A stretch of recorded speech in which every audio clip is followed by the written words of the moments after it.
What's up, y'all? This is Brave, and I'm back for another review of Basketball Wives Orlando.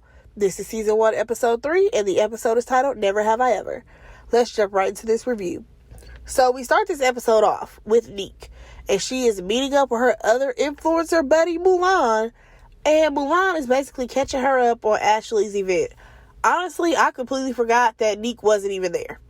So, Mulan, she says that, she actually knows Danielle, and it seems like Rashad just up and left Danielle, and that may be the only man that she really knows. And I'm going to get on that a little bit later. So, next thing you know, Neek, she says that she understands why Danielle feels the way she does, but at the end of the day, there's nothing she can do about it. The man has moved on, and girl, you need to move on too. Now, I feel like that may be easier said than done, depending on your own life experiences. But, yeah, I'll explain why I'm thinking this now. So, Neek says that she's planning a girls' night. But, also, this is a way for her to get content. Neek, you really played us, because when you said a girls' night, what you gave us is not what I thought you was talking about. Nonetheless, we actually get to see Megan.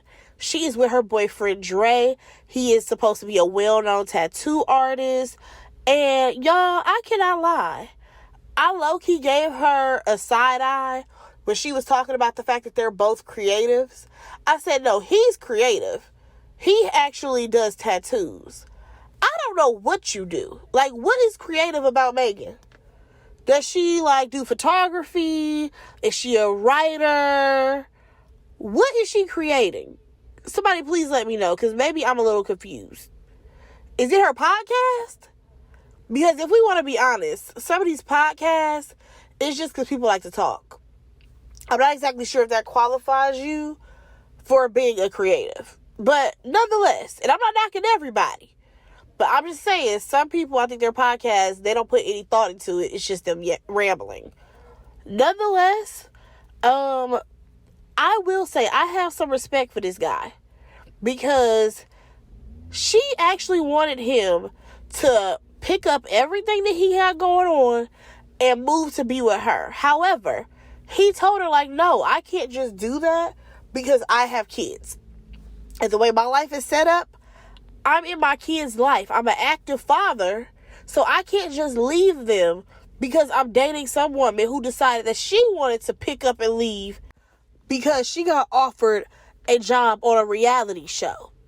And you know what? I mean, he didn't say all that, but that's basically what he said.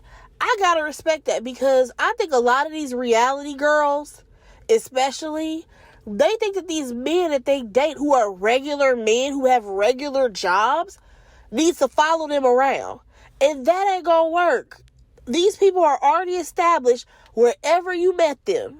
They're not just gonna pick up and leave because you live life, you live life on a plane.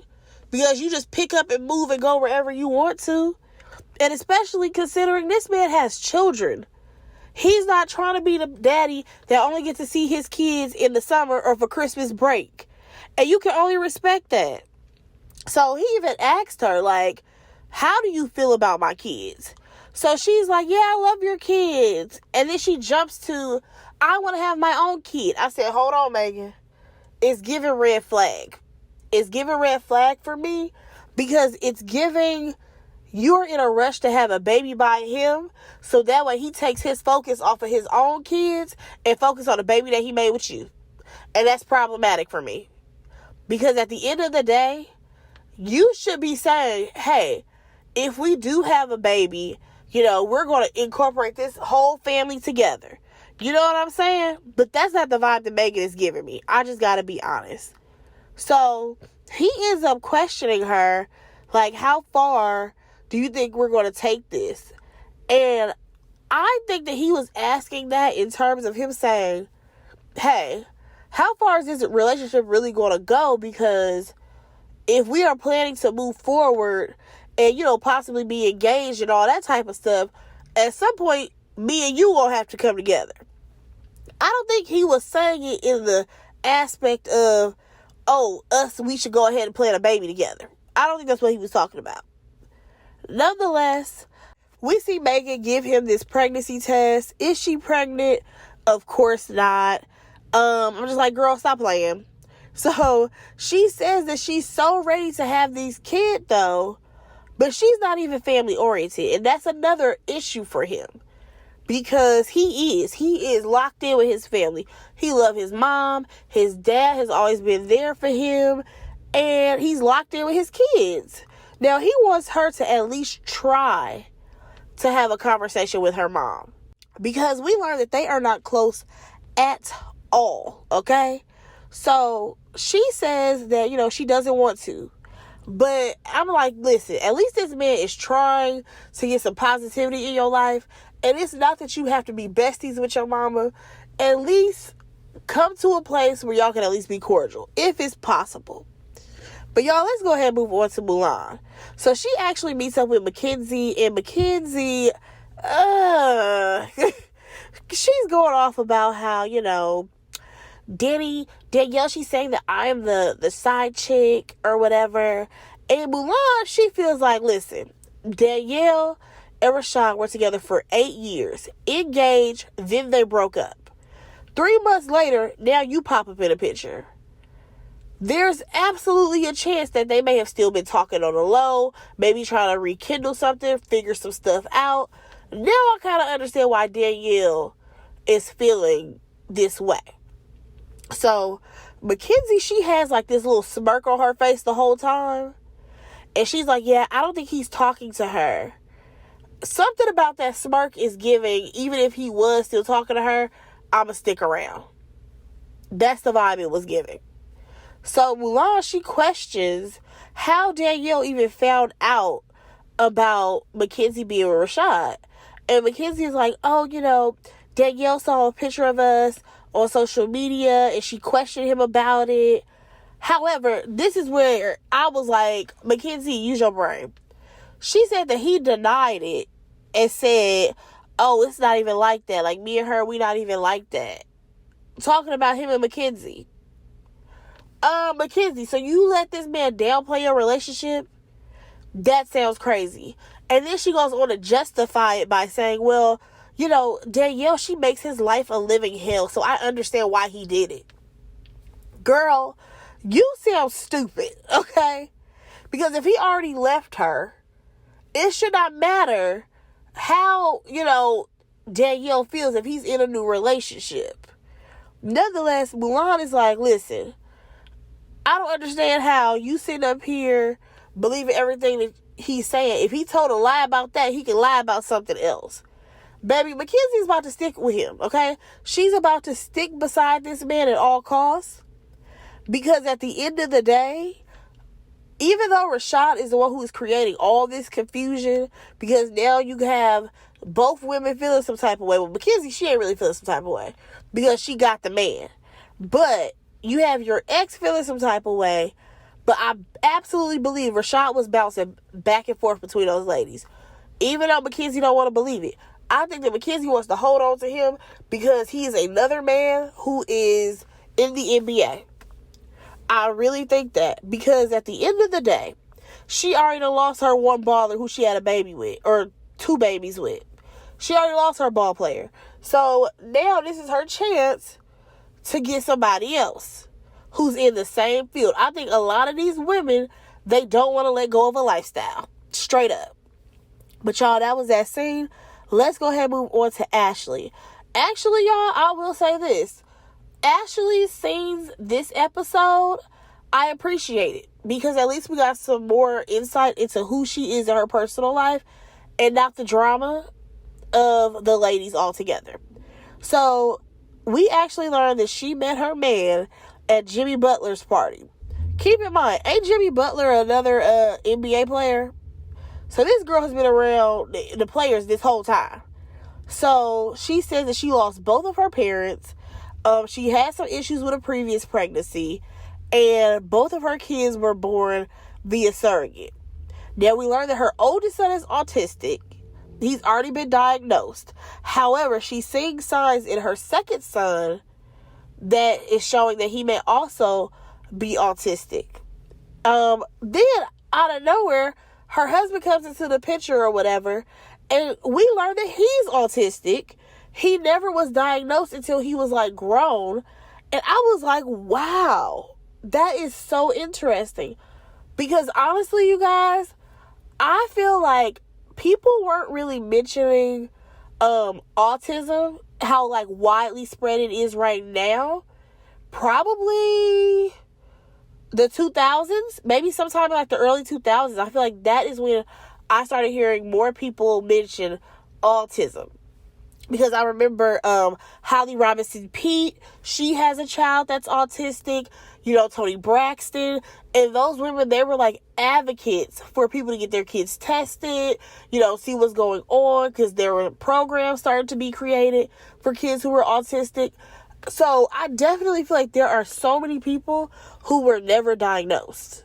Especially if they are probably above the age of 30, I would say. Probably above the age 30. There's probably a lot of people who are on the autistic spectrum, that were not properly diagnosed.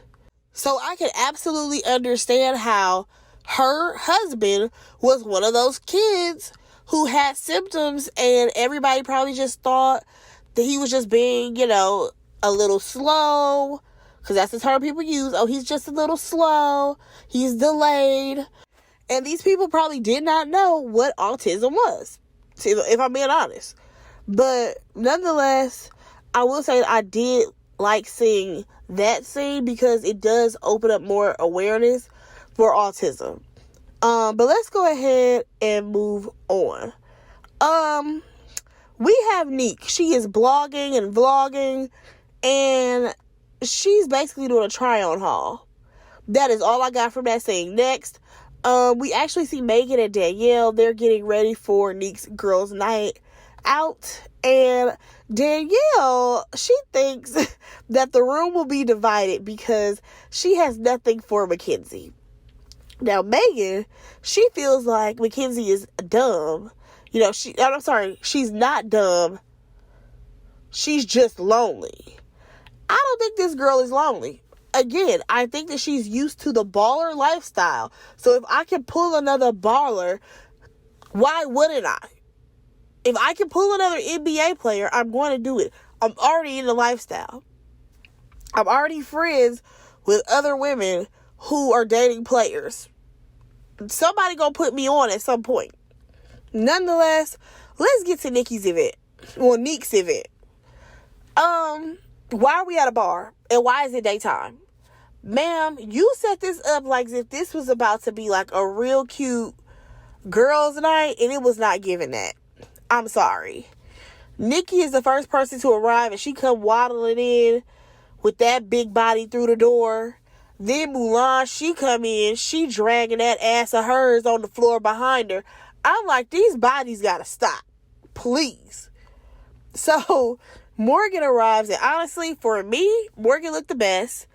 Also, I just realized that she reminds me so much of Crystal Renee Hazlett from Sisters and Fatima. She plays the character Fatima, who I absolutely love. I love me some Crystal. She looked like Morgan could be her little sister. Nonetheless, Megan and Danielle, they come in or whatever, and somebody ends up asking about Ashley. Why we gotta mention her? Because here comes the mess, okay? Morgan and Danielle, they were absolutely giving Mean Girls. They were cracking little jokes about Ashley. And then things got worse when Ashley and Mackenzie decided to actually show up. Like, these girls, they played a game of Never Have I Ever. This game was very messy. But honestly, I was over it because there was a lot of... Nobody was being honest. I feel like a lot of people probably did the things that was on the Never Have I Ever card, but they weren't going to admit it. The game's not really fun. Also, throughout the entire game, you have Morgan and Danielle snickering about Mackenzie and Ashley. Like, I really hate that for them. I think that they are too pretty and just too smart to be doing this foolishness.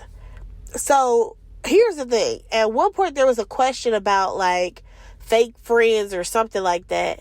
And Morgan calls Ashley out because she basically said that Ashley wanted to be her friend because of her social status. And Ashley is like, well, I was only your friend in the basketball world. I said, okay, but that does not negate the fact that you probably used her connections to level yourself up. Because if Morgan was already in the basketball world, she already knew all the wives, the girlfriends, all of that. You use your connections with her to try to leverage yourself into a better position. Yeah, you were a fake friend then. Like, be for real. So, then we have this question. Somebody asked about Ashley's hair. It was a completely shady comment because this girl decided to get faux locks. I'm not even about to comment. I'm not. Just, Ashley, don't do that no more. Please don't. Do not do that hairstyle no more. Yeah, this whole scene, they could have wrapped this up.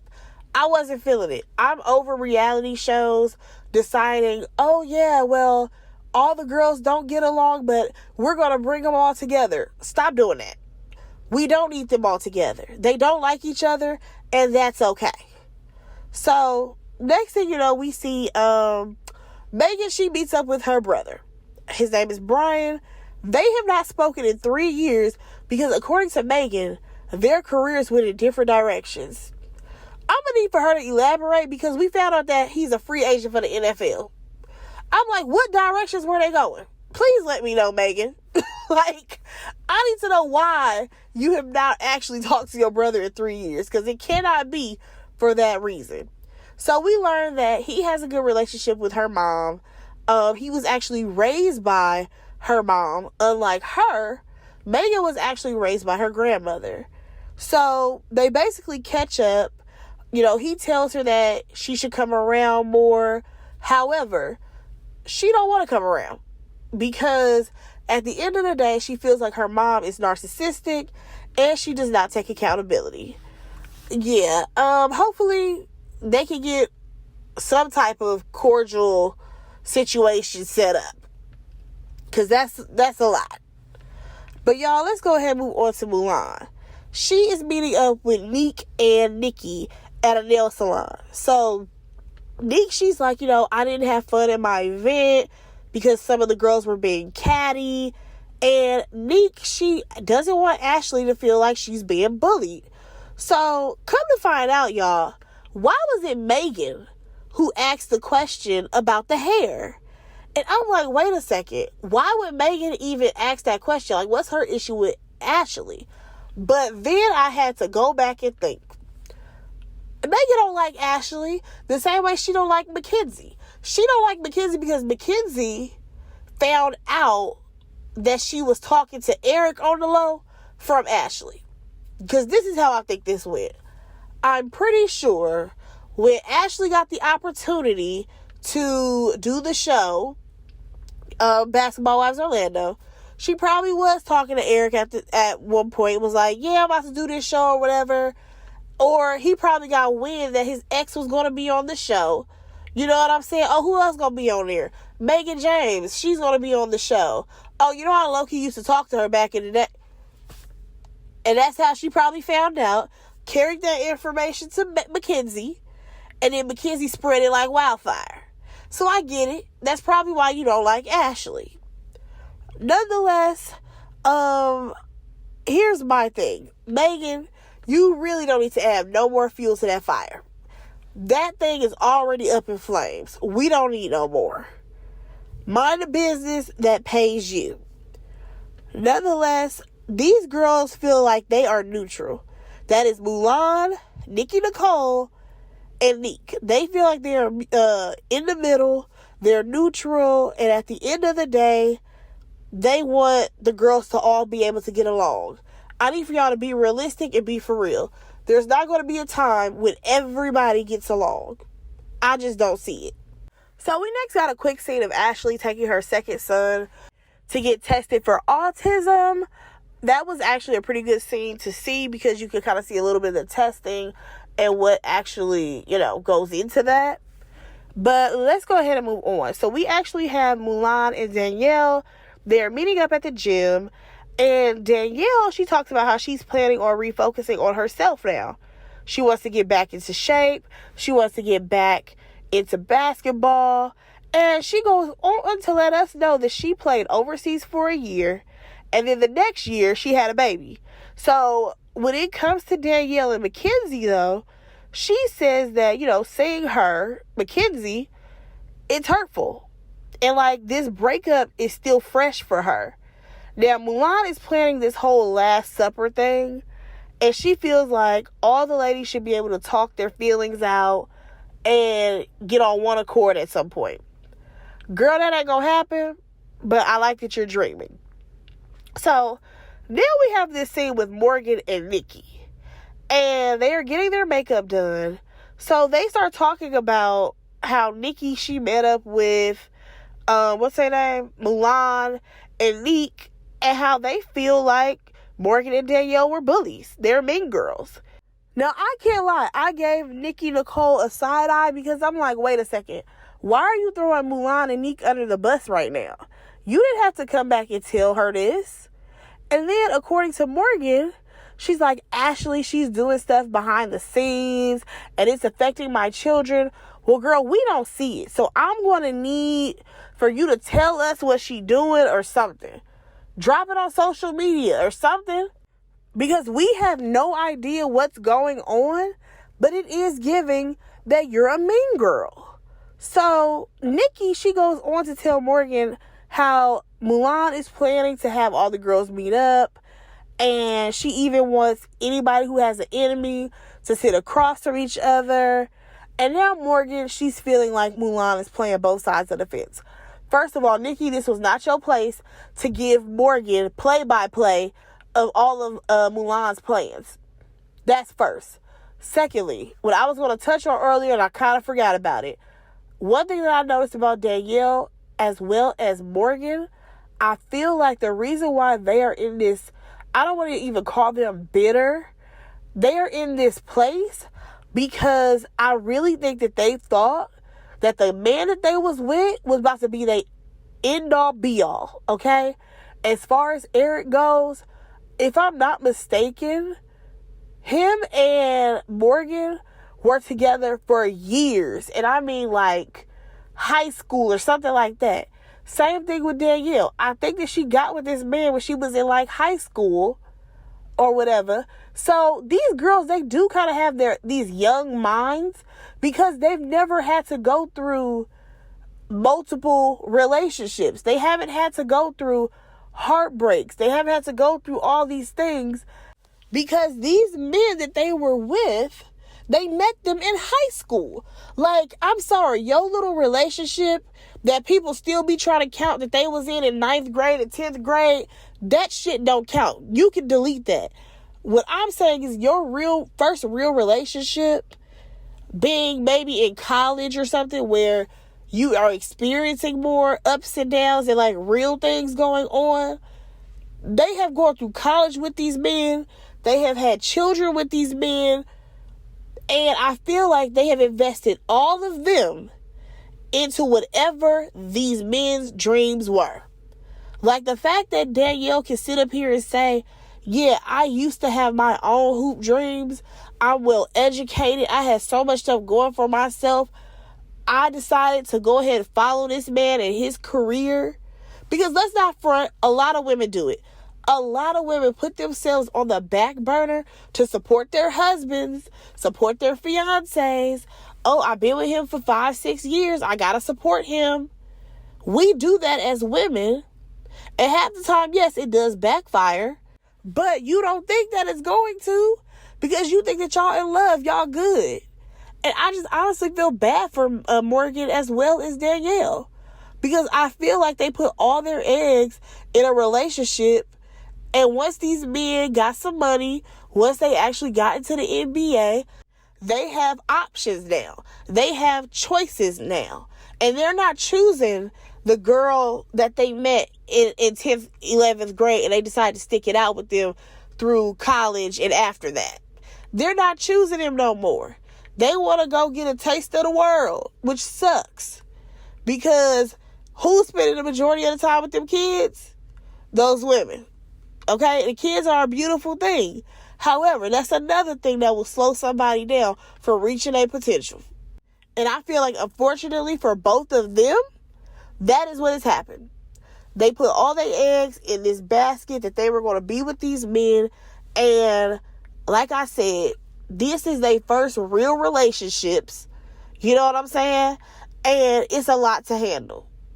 But y'all, that's my thoughts on that. Go ahead, let me know what y'all thought about this episode. Go ahead and like, comment, subscribe to my channel. And I will talk to y'all in my next review. Bye, guys.